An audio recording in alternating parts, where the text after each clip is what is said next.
자, 일본이 약탈적 세금이라 일도 안 하고 그랬던 거 아닌가요? 뭐 약탈적 세금인 부분도 있고요. 요런 부분도 있습니다. 그러니까 물론 약탈적 세금이 나온 적도 있죠. 이게 우리나라의 미래가 될 거죠. 왜냐면은 이 약탈적 세금이 왜 나왔냐? 정부가 잘 먹고 잘 살기 위해서?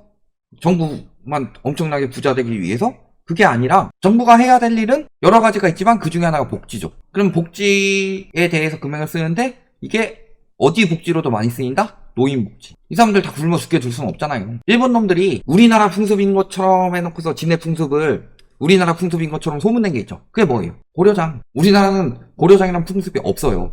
그게 나이 먹은 노인들 생산 능력이 없으니까 어디다 버리고 오는 거 그거 일본 풍습이에요. 근데 그 과거의 일본은 가능했지만 현재 일본은 가능한 상황이 아니죠. 노인들 많이 늘어났다고 갖다 버릴 수는 없잖아.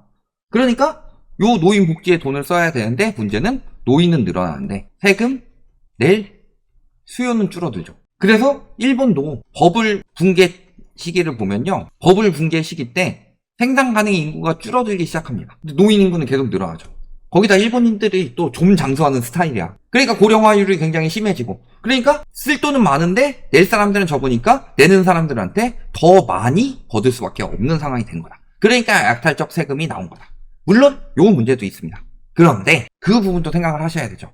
일본에 사토리 세대라고 있습니다. 뭐예요? 득도 세대라고 하죠. 1980년대 후반부터 1990년대에 태어나 그러니까 현재 우리나라 30, 40, 50 그죠? 80, 90 출생연자들 이 사람들이 청년층일 때 돈벌이는 물론 출세에도 관심이 없다.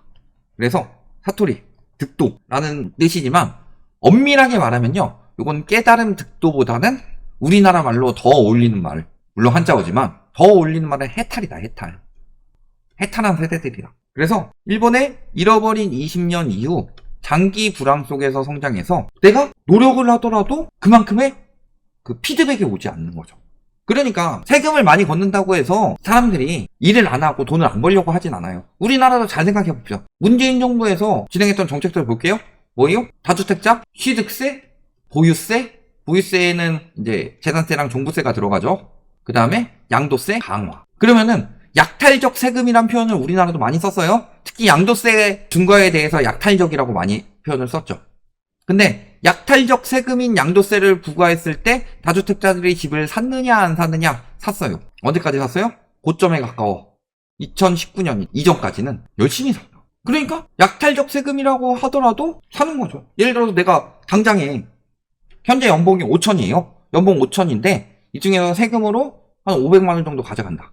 근데 내가 연봉 1억으로 오르면서 세금으로 저기 여러 가지 중과가 붙어서 2천만 원 정도 가져간다. 그러면 연봉 1억 안 할 거예요? 그런 것처럼 보통은 세금을 많이 내면은 내가 이 성장 동력이 있는 상황에서 내가 그래도 출세할 수 있는 기회가 있고 성장 동력이 있는 상황에서는 더 일해서라도 벌려고 할 텐데 그런 것들이 받쳐주지 않는 상황이 되었기 때문에 그런 거다. 근데 우리나라도 마찬가지죠. 우리나라가 진짜 웬만한 부동산 시장 말기 부동산 시장 붕괴, 버블 경제 붕괴할 때 나왔던 그 행태들을 다 보이고 있어요. 대표적으로 어떤 거? 일본.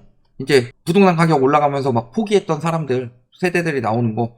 이게 우리나라에서 뭘로 나와요? 소확행. 부동산 관련 다큐멘터리 같은 거 많이 보시면은 내가 월 200만 원을 모아가지고 수십 년 뒤에 집을 사서 얻는 행복. 이거보다 지금 그 200만 원을 쓰면서 누리는 행복이 더 좋다. 이렇게 생각하시는 분들이 많이 나와요. 근데 문제는 그분들을 욕할 수가 없는 게 왜냐면은 200만 원씩 모아요. 1년이면 2,400만 원이죠. 그러면은 이거를 수십 년 동안 모아서 집을 살 수 있다. 내가 그 목표를 확실히 이룰 수 있다. 라고 하면은 지금 그 소확행이라고 말씀하시는 분들 중에서 한 7, 80% 정도는 모으려고 할 겁니다. 근데 만약에 그 예전에 그래서 개미와 배짱이에서 비교한 적이 있었잖아요. 개미는 오늘도 뚠뚠 열심히 일을 하네. 그러면서 1년 동안 열심히 모아서 한 3천만 원 모았어요. 진짜 안 쓰고 안 쓰고 진짜 개미같이 일해가지고 열심히 모았어. 근데 배짱이는 맨날 놀았는데 1년에 집값이 3억이 올랐어요. 그러니까 난 너네처럼 일을 하지 않아도 돈 벌 곳들이 많으니까 불로소득을 많이 올릴 수 있으니까 나는 놀 수 있는 배짱이 있지. 이런 생각을 하면은 개미들은 이런 개미친 세상 하면서 짜증을 낸다. 막 하면서 이런 이야기를 했었잖아요. 그런 것처럼 그러니까 집값이 더 빨리 올라가 버리니까 돈을 모아도 못 사니까 그 소확행이라도 쓰겠다는 거다. 그래서 사토리 세대가 소확행 세대랑 비슷하다고 보면 되고요. 근데 문제는 우리나라 영끌은 뭐다? 서브프라임 사태라고 그러죠. 실질적으로 대출이 그만큼 나오지 않는 사람들. 주담대가 요거밖에 안 나와서 집을 못 사는 사람들인데, 그러니까 이 서브프라임들도 집을 사면큼 대출이 안 나오는 사람들이었어요. 근데 이 사람들을 프라임 등급이랑 묶어가지고 대출을 많이 내준 거죠. 근데 우리나라는 서브프라임보다 더 질이 안 좋은 게 뭐예요? 주담대에다, 신용대출에다가 그 미래를 위해 가지고 있어야 되는 퇴직금, 마통 이런 것들 다 탈탈 털어서 집을 지금은 못 사는데 대출로 어떻게든 사는 사람들 아니에요. 이게 서브프라임 사태랑 똑같이 흘러가고 있는 거죠. 그러니까 버블 경제 때 나타나는 청년들의 생각, 그 다음에 버블 경제에 따라서 또 무리하게 되는 청년들의 행태, 이런 것들이 우리나라에 다 드러나고 있는 거다. 그러니까 망하는 거예요. 그러니까 지금 이 모양 이 꼴이 된 거다, 경제가.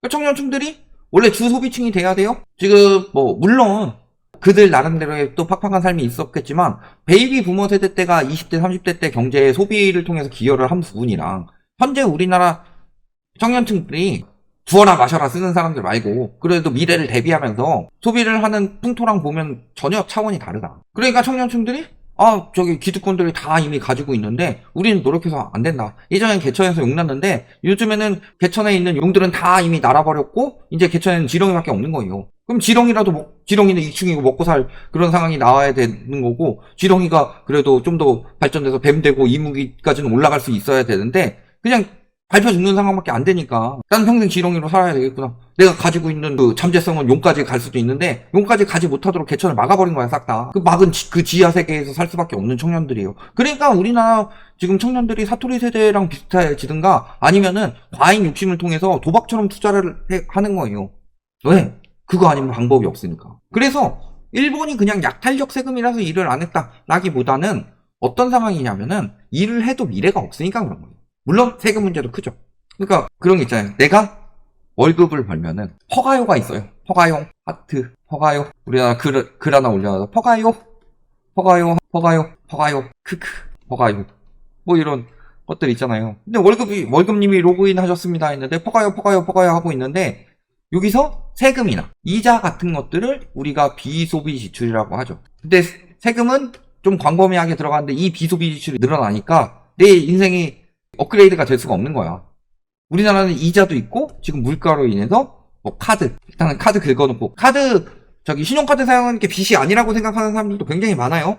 그래서 예전에도 방송에서 경제대객 빚이라고 빚에 대해서 조사를 하는데 부부가 있어요. 그래가지고 막 주담대 마이너스 통장 이런 것을 다 빚으로 계산하고 있어요. 근데 물어보더라고. 저기 세탁기 냉장고 저기 아직 할부 남았다고. 근데 왜 이거 빚에 안 넣으세요? 빚이란 생각도 못했다. 근데 예를 들어서 120만원짜리 냉장고를 무이자 할부로 한 달에 10만원씩 내서 1년 무이자 할부로 샀다고 해봅시다. 그러면은 내가 10만원 내고 120만원짜리를 받은 거기 때문에요, 아직까지는 110만원의 빚이 남아있는 거예요. 그러니까 요 카드 퍼가요, 요것도 빚이죠. 이자 퍼가요 하는 것처럼. 근데 이 카드 퍼가요도 못 버텨서 요즘에 뭐가 늘어나고 있다? 리볼빙. 그래서 리볼빙 잔액이 지금 계속 늘어나고 있죠. 그 다음에 지금 대환대출도 계속 늘어나고 있고, 그 다음에 카드론 대환대출도 43% 급증했다. 즉 카드값도 못 내는 사람들, 그리고 그게 계속 미뤄져서 예를 들어서 미뤄진 사람들도 엄청나게 늘어났다는 소리예요. 내 한도가 500만원이에요. 리볼빙 최소 한도가 50%죠. 그러면 내가 처음에 한 200만원 썼어요. 20만원 갚고 180만원 남죠. 그 다음에 내가 그 다음 달에 조금 아꼈어서 170만원 썼어. 그러면은 350이죠. 그러면은 35만원 갚고. 그럼 얼마 남아요? 315만원. 근데 여기서 185만원 썼어요. 500만원 되죠. 근데 50만원을 갚아야 되는데 요 50만원 갚을 돈도 없으니까 대출 받아가지고 돌려막기 하는 사람들, 이런 것들이 늘어나고 있다는 소리예요. 이게 부채 붕괴에 나타나고 있는 현상이다. 그러니까 결국에는 어디부터 나타나느냐, 위험한 빚부터 연체가 나타나고 위험한 빚부터 돌려막기가 나타나고 안전한 빚을 더 이상 한도가 나오지 않기 때문에 위험한 빚으로 막는 사태가 나타나고, 이게 가계부채 붕괴가 시작될 때 나타나는 현상이다. 이게 현실인 거고요. 이런 것들을 보시면은 지금 전반적으로 나타나고 있는 게 청년층들이 지금 청년층 일자리 계속 줄고 있어요. 아까 보여드렸죠? 60대 이상이 늘어나고 있는데 청년층 20대들 일자리가 줄고 있다고 하죠. 이게 과연 인구 감소 때문이냐? 아니죠. 20대들이 이탈을 하고 있다는 소리죠. 취업시장에 들어오지를 못하고 있다. 왜냐면은 물가도 오르고 이자도 오르고 자산도 오르고 다 올라가고 주거비도 오르고 그러는데 오르지 않는 것은 내 월급뿐이야. 근데 내가 사회 초입에 이 월급으로 들어가기 시작하면은 평생 이 모양 이 꼴로 살아야 되니까 안 들어가는 거고.